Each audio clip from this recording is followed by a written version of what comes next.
আপনি এই যে বললেন যে হামের কথাটা, যে হাম আমরা অ্যাভয়েড করে গেছি কিনা, আমার কাছে মনে হচ্ছে অ্যাভয়েড করি নাই, আমরা আসলে জানতে পারি নাই ওই সময়টায়। যখন হাম হওয়াটা শুরু হলো, ৩২ জন মানে উপসর্গ এবং মিলায় ৩২ জন যখন প্রথম মারা গেল, যখন মানে রাজশাহী ইসের ডক্টর আইসিইউ দিতে পারলো না বলে যখন স্বাস্থ্য মন্ত্রী, তখন কিন্তু বিষয়টা সামনে আসছে।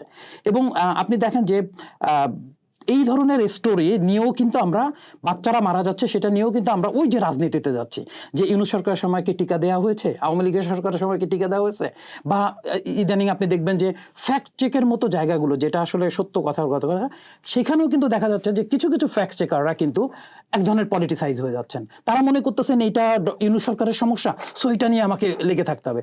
কিন্তু আমাদের যে নিউজের যে জায়গাটা, যেটি লাস্ট এসে science.org যে ওয়েবসাইটটা, তারা একটা প্রতিবেদন করে জানালেন যে মূল ঘটনাটা আসলে জানালেন যে তখনই ইউনিসেফ সতর্ক করছিল যে হামের টিকা নিয়ে এভাবে করতে গেলে কিন্তু ভয়াবহ একটা বিপদ হবে, এবং তিনি বলেছিলেন ফর গড সেক, অর্থাৎ আল্লাহর দোহাই আপনারা, সরকারকে বলছিল, অন্তর্বর্তী সরকারকে, আপনারা এই কাজটা করতে যেন না, ওপেন টেন্ডারে যেন না, যেভাবে আনা হচ্ছে সেভাবে আনুক, না হলে কিন্তু এটা বিপর্যয় চলে আসবে।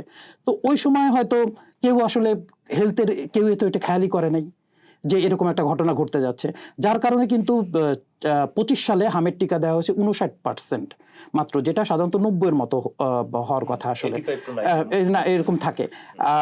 হ্যাঁ, ২৪ সালে ঠিকই ছিল ৮৪%, বাট ২৪ সালে এটা ওটা ঠিক যে আওয়ামী লীগ সরকারের পতন হয়েছিল জুন মাসে, ফলে পুরোপুরি জুলাই মাসে, অর্থাৎ তারা কিন্তু পুরো টাইমটা পায় নাই তাদের উপরে। সেই তার মানে তারা যে ধারাবাহিকতা ৯০% বা ৯০ এটা তারা অব্যাহত রাখছে। কিন্তু সবাই দোষারোপ করতে গিয়ে, আমি দেখলাম মাননীয় প্রধানমন্ত্রীও কিন্তু দোষারোপ করতে গিয়ে শুধু ডক্টর ইউনূসকে দোষারোপ করবেন না পেরে উনি কিন্তু বলেও দিলেন যে বিগত আওয়ামী লীগ সরকারের সময় হামের টিকার এই জায়গাটা প্রশ্ন।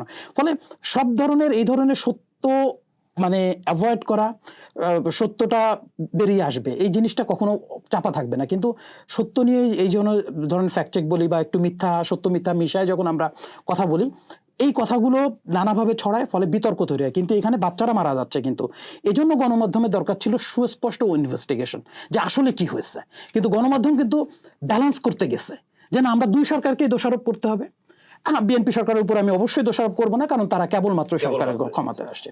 এখন এই যে দোষারোপ করতে গিয়ে আসলে দোষারোপের মূল ব্যাপারটা না, মূল ব্যাপারটা হচ্ছে যে ভয়ঙ্কর স্বাস্থ্যক্ষেত্রে একটা অবস্থা তৈরি হয়েছে। ৩০০ বাচ্চা কিন্তু অলরেডি হামে অথবা উপসর্গে মারা গেছে। যারা উপসর্গে মারা যাচ্ছে ধরে নেওয়া যাচ্ছে তারা হামেই মারা গেছেন, আর এরপরে চিকিৎসাহীন বাংলাদেশে বহু মানুষ থাকে, যেটা আসলে সংখ্যাটা হয়তো আসেই না সামনে। তাহলে এত বড় ঘটনা বাংলাদেশে ঘটে গেল, সেটা নিয়ে কিন্তু আমরা সেরকম প্রপার ইনভেস্টিগেশন দেখি না। এই যে নিউজে ব্যালেন্স শব্দটা তৈরি হয়েছে, ব্যালেন্স শব্দটা মানে কি? ব্যালেন্স হচ্ছে যে আপনার বিরুদ্ধে অভিযোগ থাকলে আপনি অবশ্যই সেই ব্যক্তির বক্তব্য নেবেন, ও তাদের বক্তব্য আছে কিনা, অন্য পক্ষের বক্তব্য আছে কিনা, এগুলো থাকবে। কিন্তু আপনি ইনফরমেশন ব্যালেন্স করতে গেলে তো হবে না। তথ্য তো তথ্য, ডেটাটা অ্যাকুরেট ডেটাই আপনাকে দিতে হবে। কিন্তু আমরা এই অ্যাকুরেট ডেটা দিয়ে দেখতে যাচ্ছি যে ডক্টর ইউনূস খেপে যাবে, তার উপরে শুধু ওকে তাহলে একটা আওয়ামী লীগের উপরে দোষারোপ করে দিই। এই ধরনের জার্নালিজমের কারণে কিন্তু ভয়ঙ্কর রকম ক্ষতিগ্রস্ত হচ্ছে বাংলাদেশ। এবং ভালো সাংবাদিকতা, যে আমরা বলি যে মুক্ত গণমাধ্যমে প্রতিষ্ঠার পেছনে বা শক্তিশালী গণমাধ্যম হওয়ার পেছনে কিন্তু এগুলো এক ধরনের সমস্যা। এই সমস্যাগুলো থেকে কিন্তু গণমাধ্যমকে বের হতে হবে। গণমাধ্যম যদি নিজে এগুলো থেকে বেরোতে না পারে, তাহলে কেউ এসে আপনাকে স্বাধীনতাও দেবে না, কেউ কোনো কিছু করবেও না।